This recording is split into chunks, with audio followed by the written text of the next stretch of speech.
Show me what democracy looks like! This is what democracy looks like! Anger, fear, distrust. Donald Trump vowed to be a dictator. Deception, division, disgust. Lock her up! Lock her up! They should lock her up. American politics seem to embody these feelings now more than ever. He's playing you for a sucker. Inflammatory rhetoric emphasized in echo chambers. Fake news, CNN, MSDNC. It feels like the disconnect between politicians, pundits, and the people has never been greater.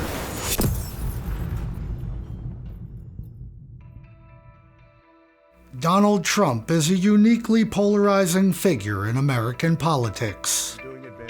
His first term as president was bookended by protests. It began with thousands of women protesters outside the Capitol and ended with thousands of his supporters inside the Capitol. I know that everyone here will soon be marching over to the Capitol building to peacefully and patriotically make your voices heard.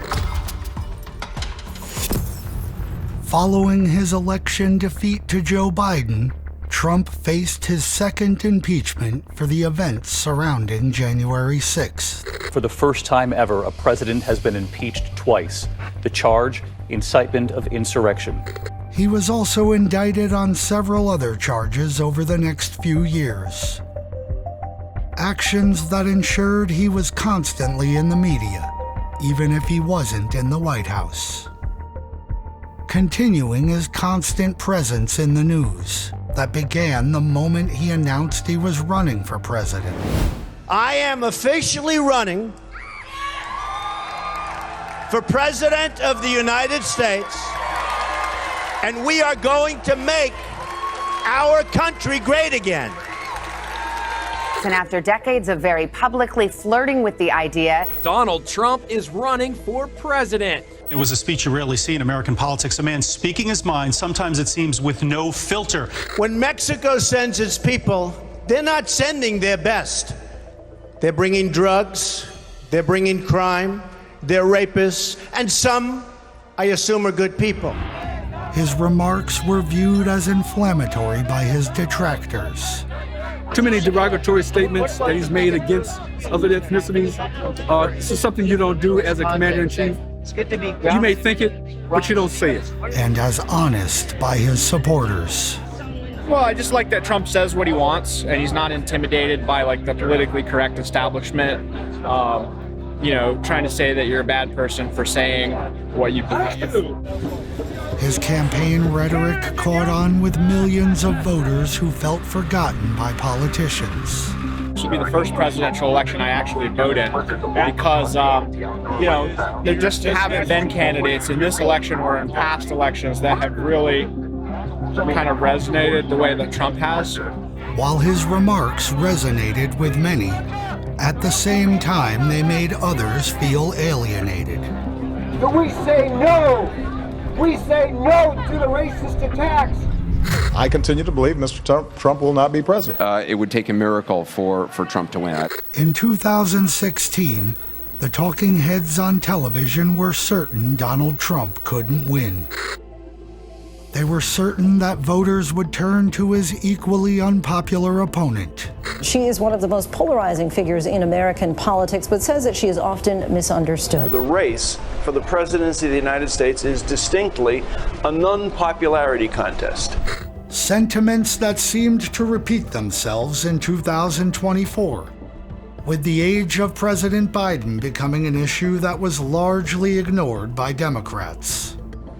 There's been a response from there's been a response. There is more evidence that President Biden's age is becoming an issue for voters. A recent ABC News poll found that 86% of the people who responded believe the president is too old for a second term. It's because of his age that he's been so successful. When Vice President Harris became the Democratic nominee, her unpopularity was also swept under the rug. The Vice President Kamala Harris seems to be becoming more unpopular. Just 32% look at her positively. It's the lowest for a vice president in the history of the poll, which started in '95. In 2016, I went to both the Republican and Democratic national conventions. After speaking with people outside the conventions, I got a better idea what the public thought about the candidates and their political parties. Now, with the benefit of hindsight, I can see many of the concerns and controversies from the 2016 election paralleled in 2024. So I want to thank the American people for the extraordinary honor of being elected your 47th president and your 45th president. First up was the RNC.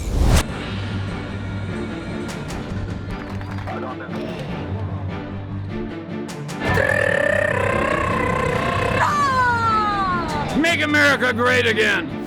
I had never been to a political convention before and didn't know what to expect. Donald Trump condoms. Remember the election, your next direction. More effective than a wall. Not for use with Megyn Kelly. Right near the convention center felt a bit like a carnival. There were trinkets for sale, TV personalities, and costumed demonstrators. Trump versus Trump. I got it down to the very basic nitty-gritty. 1, 2, 3, 4. Every genocide and war. 5, 6, 7, 8. America was never free. The real demonstrations were happening out in the streets and the public square. This is where I got to hear from actual voters about their differing concerns for the country. America's even great under Obama. It could be greater under Trump. He's a business guy. He's not afraid to do what needs to be done. You know, we need sanity, economic sanity, military sanity. Trump's the guy to do it because he's unafraid and unashamed. Now, what is it about Trump that appeals to you? I mean, he's putting America first, which is about time. I mean, he wants to secure our borders.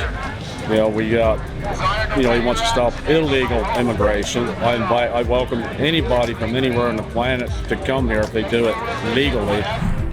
Illegal immigration was a large focus of Trump's campaign in 2016. It also played a role in 2024.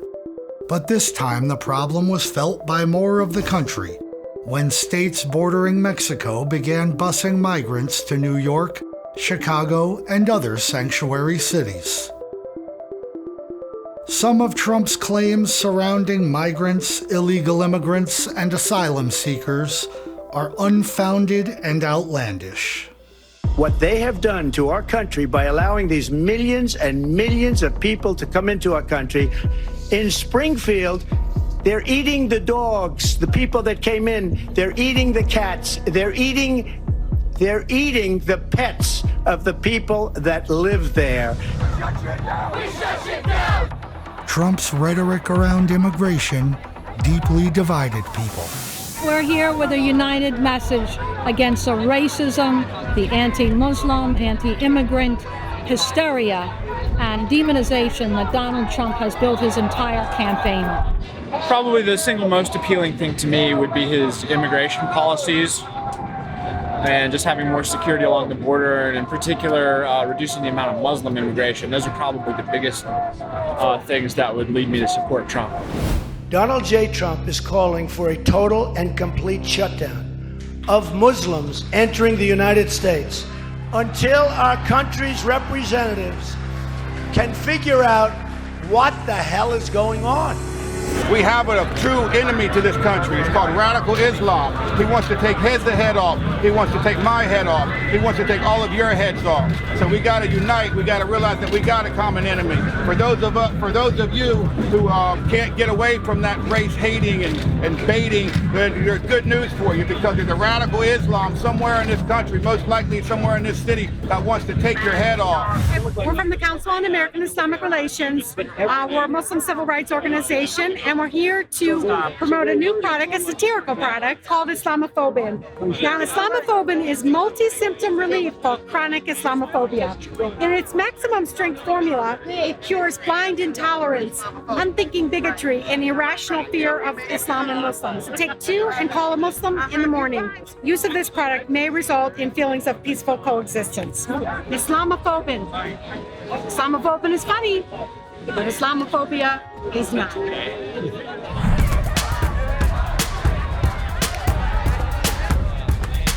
The thing it is, the lack of knowledge creates the lack of love. The lack of love creates the more destruction. The more we understand how to love one another, the better we are able to share the things and the problems and everything else that's going on around us so we can build from it and become a greater nation. While immigration was a popular topic, it was far from the only issue on people's minds. Why do you support Donald Trump? Immigration, first and foremost, economics second. Immigration is tied to economics as well, but I will say that having like sensible foreign trade policy in which we don't freely trade with countries that have essentially non-competing currencies and pay their wages, slave wages, if at all, would probably do our local national economies a great service, specifically places like here in Cleveland, where we used to produce a lot of steel. We don't anymore because China took over that market. Now pretty much all the steel that you can buy is from China due to the fact that we don't tax their goods. The import taxes, or tariffs he spoke about, were implemented to some degree in 2018. President Trump imposed tariffs on Chinese aluminum, solar panels, electric vehicles, steel, and other goods. We have right now an $800 billion trade deficit with the world. The trade war with China didn't end with Trump. President Biden is taking a hard line on Chinese imports, charging a 100% tariff on electric vehicles. And that's just one product the administration is targeting, a move the president says will help U.S. companies counter the Chinese government's, quote, cheating and anti-competitive practices. I'm determined that the future of electric vehicles will be made in America by union workers, period. Trump said he will increase tariffs even further and impose them on other countries when he takes office for the second time, making tariffs a large talking point while campaigning in places like Pennsylvania and Michigan, where manufacturing jobs are struggling. I'm a big believer in tariffs. I think tariffs are the most beautiful word. I think they're beautiful. It's going to make us rich. Only time will tell what effect the tariffs will have on the economy. Some reports say the 2018 tariffs did little to move the needle, while others say the move does seem to have created several thousand jobs in the steel industry, while also increasing the cost to consumers. The people I spoke with didn't support tariffs for cheaper goods. They support them for better paying jobs. Very few of the people within my age bracket have actual sustainable work, largely due to the fact that the work that would be sustainable, able to support families, buy homes, contribute productively to the economy that we already have been outsourced to various things, various countries. And reversal of that kind of national policy would definitely shift that back in our favor. I mean, Trump's not the perfect candidate. I do have issues with him, on some issues, but he's the best thing we've got, and I think it'd be good for America. I think he would bring jobs to all Americans, black, white, yellow, brown, and red, and that would be good for the country. One thing I noticed early on at the Republican convention was how many people were dissatisfied with both parties. I'm demonstrating the nonsensical nature of all of the candidates that are currently representing both parties. I think this guy, Tony the Tiger, makes about as much sense as the other two combined. Hopefully we can change party lines and let the perspective of other parties be heard. Dumping Trump, actually dumping the red and the blue party would be great for me. What is it about, both the Democratic and the Republican platforms that turns you off? They're the same. When you really think about it, it's the same. Hold that party line, blue team. Hold that party line, red team. And there's nothing but gridlock in Washington. The Republican and Democratic Party don't get things done. They refuse to negotiate and pass legislation. So I just think it's time for the middle-of-the-road, moderate people to try to have as much influence as the far left and the far right. So in my opinion, we need 10 or 12, 15 parties and forming coalitions like other countries do. Like other countries do this. They have a lot more choices, more realistic choices. We need different ideas, different solutions. What we've been given, what we've been fed is unacceptable. A 2023 poll found that 43% of voters identified as independents, a record high. Both Democrat and Republican Party identification was tied at 27%. It really says something about our politicians when, regardless if they're a Republican or a Democrat, nearly 3/4 of voters do not identify with them. Standing up for our progressive rights and not the regressive wrongs. Capitalism is better than socialism, and hard work is better than a handout, and freedom is better than free stuff.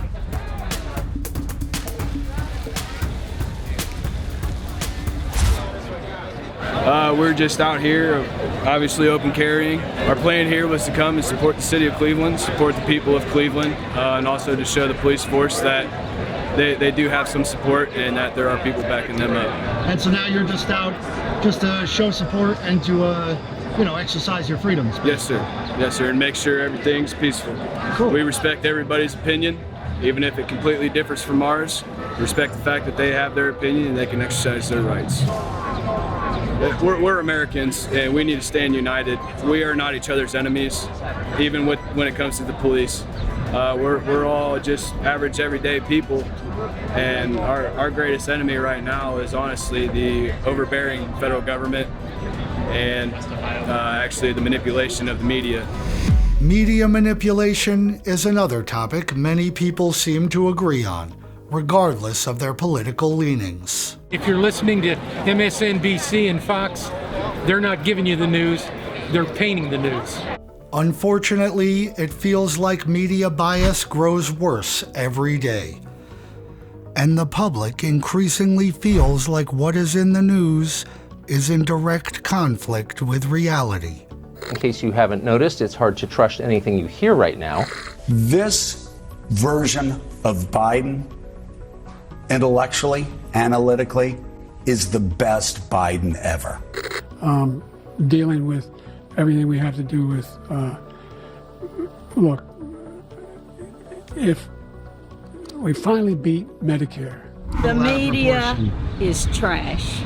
They only pick pieces, and I hope you're not one of them.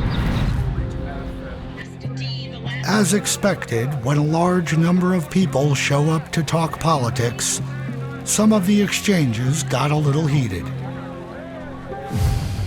Where's the guy that was stomping flags around here? That's what I wanted to come find out. You don't stomp on a flag! You hold high with pride, America! Stop being the laughing stock of the world! See how you believe in Trump when he cares nothing about you. To him, you are a redneck hillbilly. Man, they came across a desert or across a fucking tundra from Canada. I don't give a shit here. what they did it illegally. See this? Yes, sir. If you can do that, you can put up with all these assholes. There's millions of people in this country who don't see the flag as a symbol of freedom, but see it as a symbol of international exploitation and murder, of assassination, of invasion, of coup d'etat. We have to burn the flag because it symbolizes all these oppressive relations. You don't like the flag? Get the fuck out! You don't like this country? You're free to leave at any time. You don't need you here. You don't like the flag? Get the fuck out! Ain't nobody keeping you here.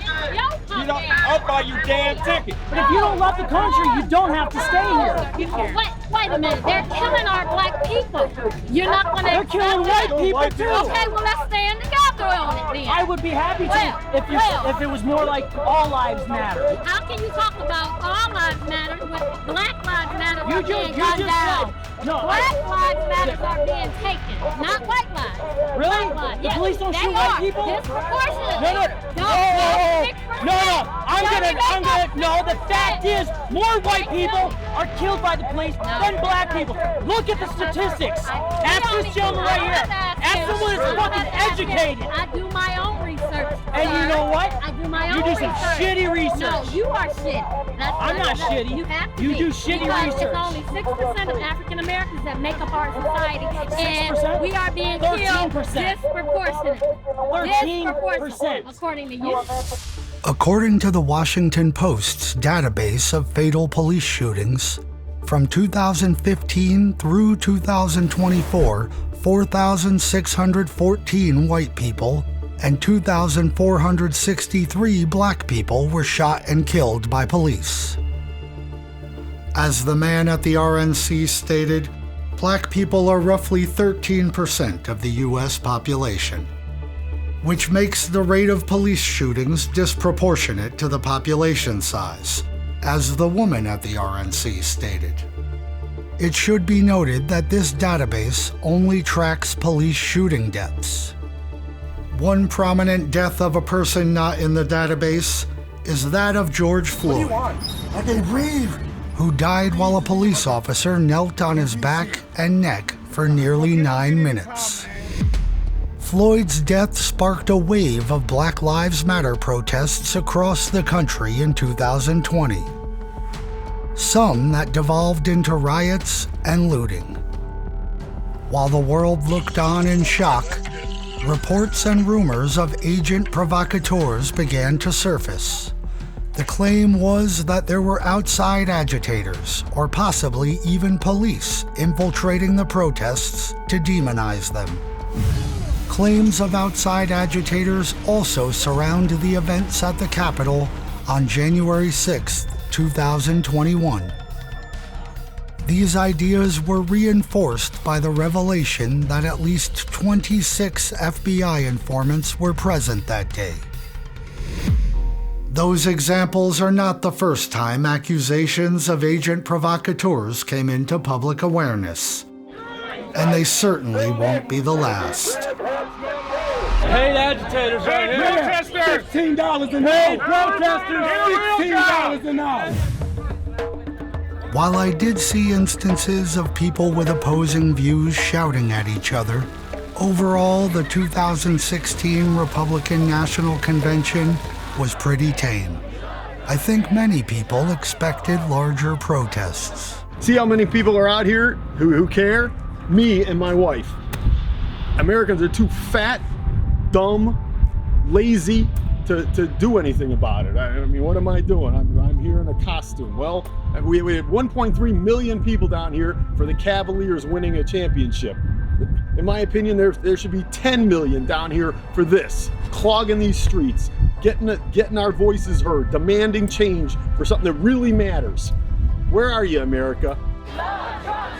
A few of the protests were canceled for various reasons, and others had at best a few hundred people show up.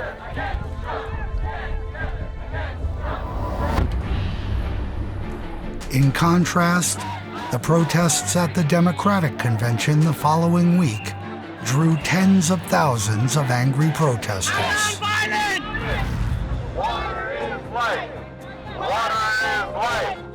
There were climate protesters, Black Lives Matter marches, and others. What are you folks doing here? We are anti-war. Anti-war, anti-drone. We are tired of the American people being involved in imperialistic policies across the world. You're not anti-Semitic if you oppose the occupation. Judaism is subservience to God, it's religion. This Zionist state of Israel is a mere nationalism that's co-opted, has hijacked the Jewish identity. No peace. Take it to the streets and fuck the police. No justice, no peace. Take it to the streets and fuck the police. By far, the thing that most people were there to protest was the Democratic Party itself and their chosen candidate. Hell no, DNC! We won't vote for Hillary!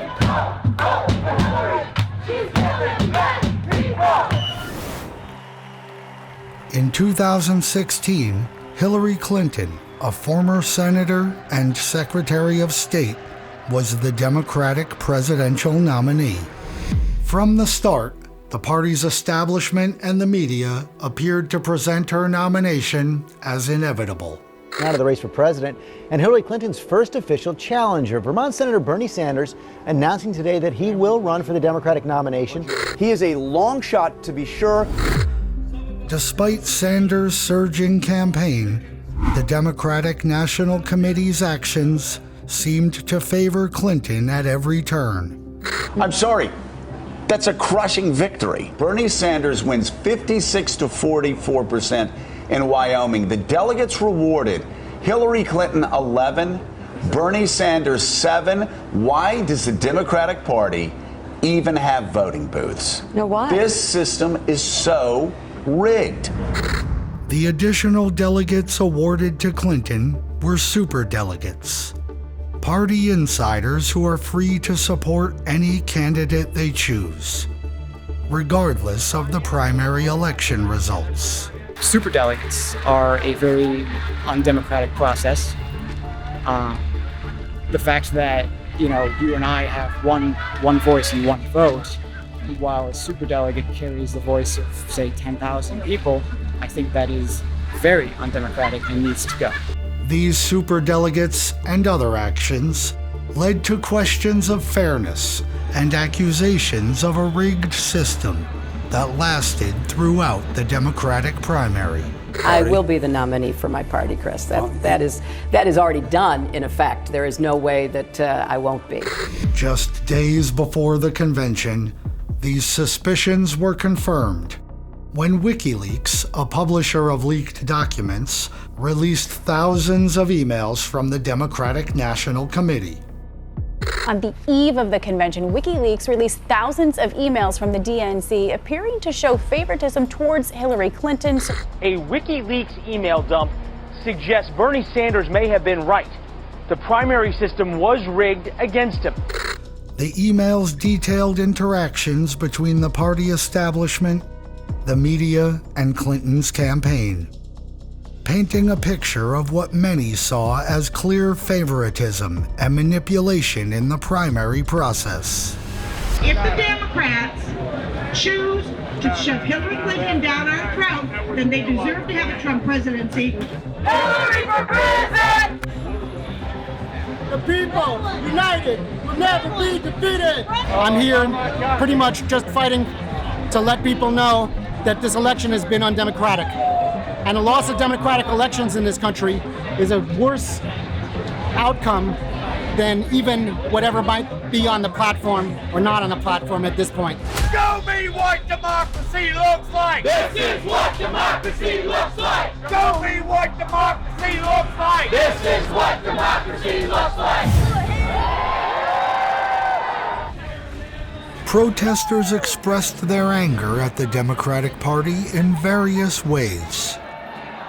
Thousands marched in the streets, while some used other tactics. What are you doing here today? I am here to fight the political corruption that is in our system, specifically to get money out of politics so that we can all have an equal chance at freedom, happiness, justice.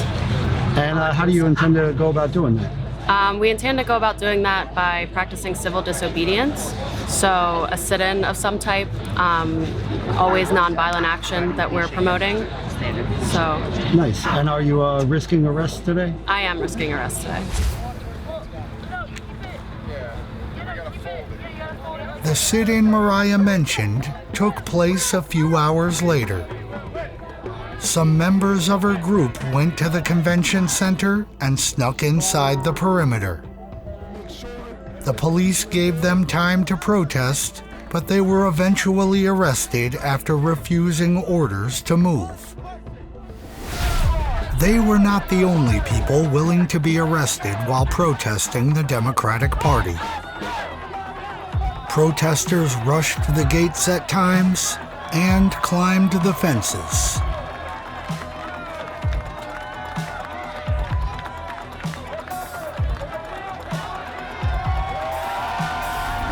One group said they were there for a citizen's arrest of Hillary Clinton. Ladies and gentlemen! Ladies and gentlemen! We are putting Hillary Clinton! We are putting Hillary Clinton! Under citizen's arrest! At one point, some of the protesters rushed forward and pushed against the line of police bikes.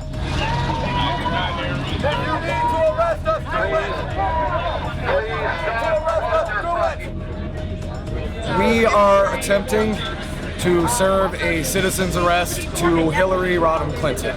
We, the people, found her guilty of being an accessory to the massive voter fraud and game rigging during the presidential primary. As the attention for this particular protest dwindled, the demonstrators chatted amongst themselves and then made a move past the police, which ended with them being apprehended and arrested.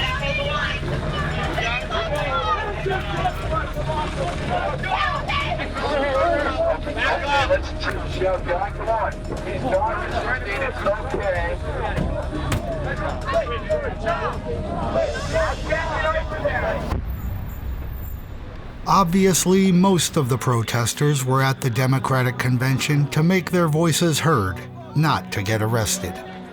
But many did have similar concerns about what was happening inside the Democratic Party. And what are you doing out here today? I'm out here protesting against Hillary Clinton because it has to do with democracy. It doesn't have to do with Trump. Hell with Trump. So who are the alternatives then? It has nothing to do with alternatives. Whoever the people of the United States vote for, that's who they vote for. What it has to do with democracy. If you support democracy, you cannot support Hillary Clinton because of what they did in the primaries. Okay, they'll do it to us this time, they'll do it to us next time, and the time after that. Forget about voting anymore. Allegations of the Democratic primary being rigged surfaced again in 2020, this time to favor Joe Biden. In 2024, when President Biden was pressured to drop out of the race due to his obvious age-related decline, a Democratic congressman candidly spoke about the influence the party elites have on choosing the candidate. Let's remember what happened in 2020. Okay, the president did not run a great primary campaign. He lost badly in Iowa, New Hampshire, and Nevada. He came out of Nevada, and Bernie Sanders looked like the presumptive nominee. And this exact same group of people, the elites, that the president is now deriding as elites. And by the way, they're not. They're Democrats, okay? They're party operatives, they're donors, they're volunteers. They decided they didn't want Bernie Sanders to be the nominee. They decided that Joe Biden would be the better nominee. It's presumably these same party elites who favored Clinton in 2016, Biden in 2020, and appointed Kamala Harris as the nominee in 2024, with no input from the voting public. Breaking news, CBS News estimating Vice President Harris has secured enough delegates to become the Democratic Party's presidential nominee. Unfortunately, none of these actions garnered much public scrutiny. Possibly because, without leaked emails, these allegations can be dismissed as just a crazy conspiracy theory. WikiLeaks! I love WikiLeaks! Thank you, WikiLeaks! Hillary! The Democratic Party and some of the media quickly pivoted away from the content of the leaked DNC emails. It's illegal to possess these stolen documents. It's different for the media. So everything you learn about this, you're learning from us. Instead, they put the focus on who leaked them.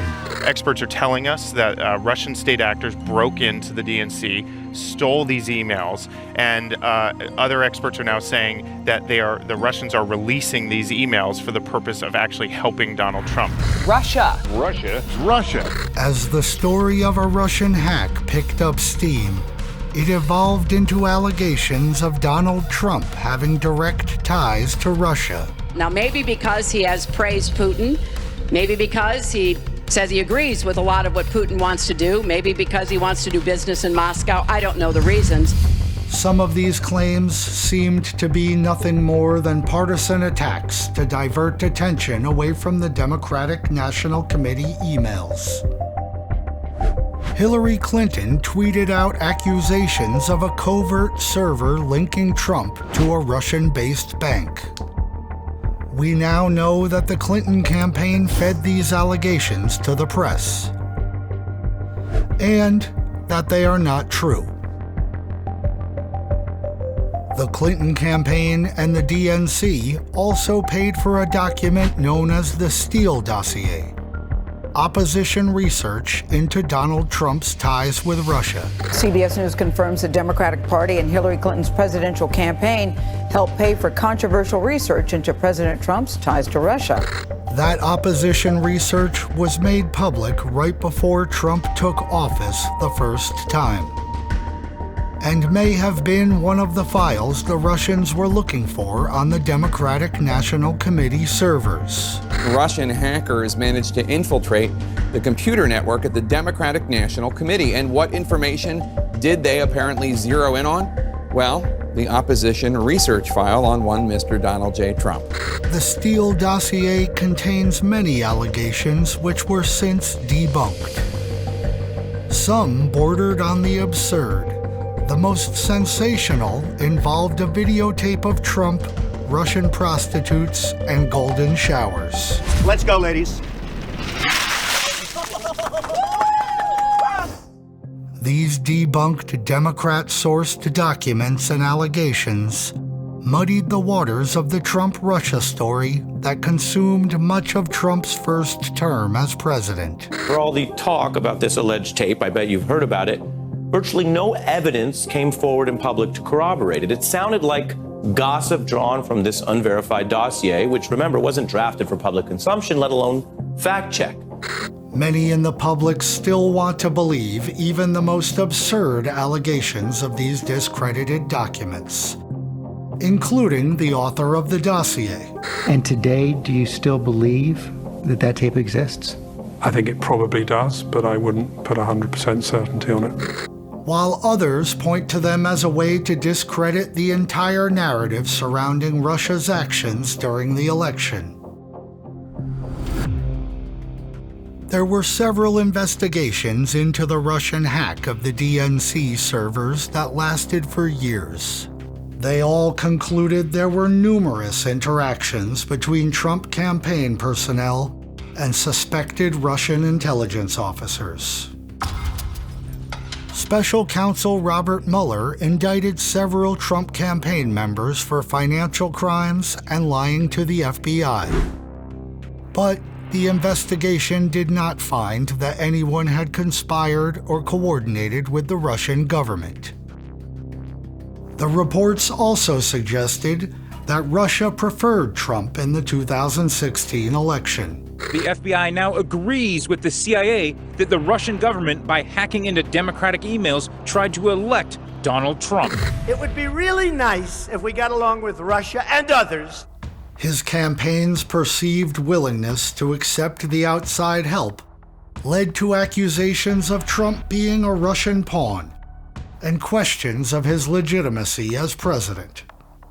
Just days before Trump's inauguration, then Vice President Joe Biden indicated that this was one of the objectives of the Russian operation. The Russians did, as a matter of policy, attempt to affect and three things. One, it attempted to discredit the U.S. electoral process by implying that or laying the foundation for it is not on the level.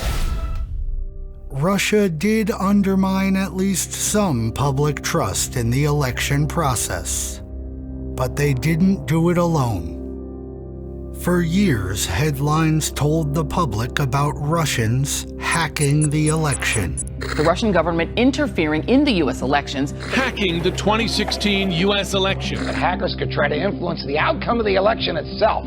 Conflating the Democratic emails and social media trolling with the idea of votes being changed.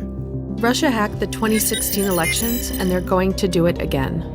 These poor word choices by the media, combined with the rhetoric of politicians, were sure to call into question the integrity of the 2016 election.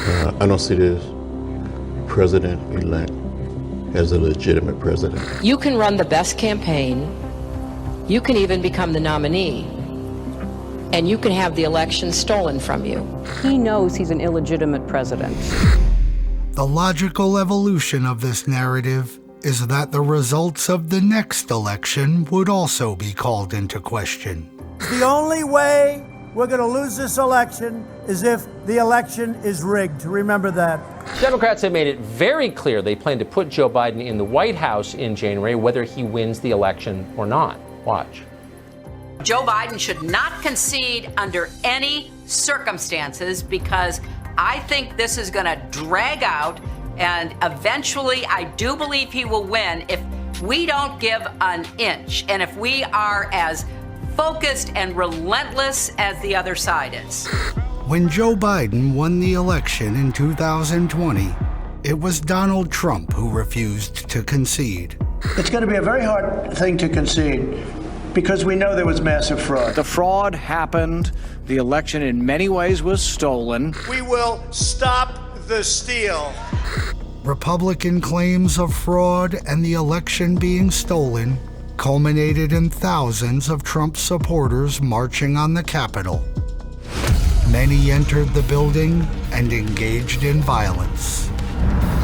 Trump's actions leading up to these events saw him indicted for attempting to overturn the election and labeled as a threat to democracy by his political opponents when he sought re-election in 2024. Donald Trump and the MAGA Republicans represent an extremism that threatens the very foundations of our republic. Donald Trump is an existential threat to our democracy and our most fundamental freedoms. Today, we're here to answer the most important of questions. Is democracy still America's sacred cause? It appears these attacks had little effect on the 2024 election. Trump won both the Electoral College and the popular vote.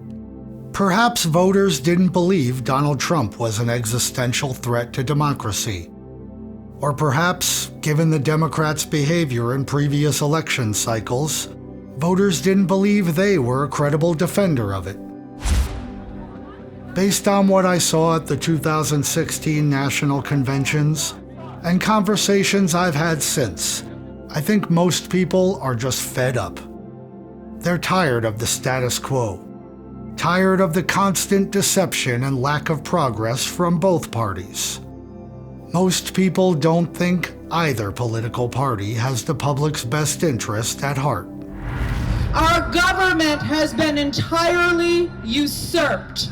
Right versus left, Democrat versus Republican. It is all dialogue, propaganda to keep us forever bickering among ourselves. We need to join together, all of us, outside of the corporate media narrative used to control us. This two-party duopoly, which is actually a one-party corporate system, a military-industrial profiteering system. Is Donald Trump the solution to these problems? Probably not. But turning over the entire government a few times might be. The only thing we can do is either give the job to someone to represent us or take it away. We can't tell them how to vote. We can't tell them what to think. They can do whatever they want once they have the job. So if you're not happy with what's going on, vote the guy out, put someone else in. Disruptive, just disrupt what's going on. Start throwing out incumbents.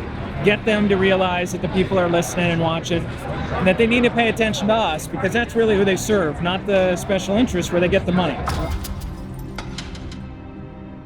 I think most people would agree that special interest groups and big money have an outsized influence in politics. President Biden even mentioned this in his farewell address.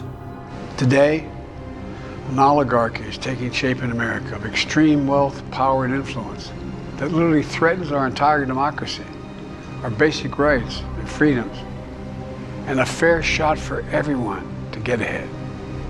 While this parting sentiment from Biden is nice, I can't help but wonder why he didn't try to do anything about it while he was president, or when that same wealth and power was helping him win the Democratic nomination in 2020.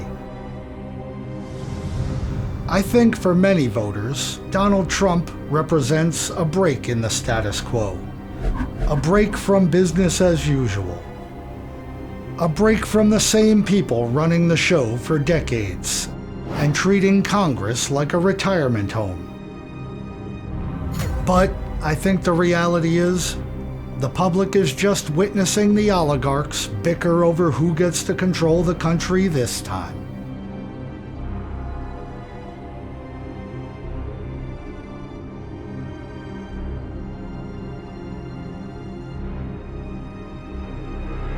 If you enjoyed this video, check out some of my other videos which cover a wide variety of subjects. If you'd like to keep up with what I'm working on, head over to my website and sign up for my newsletter.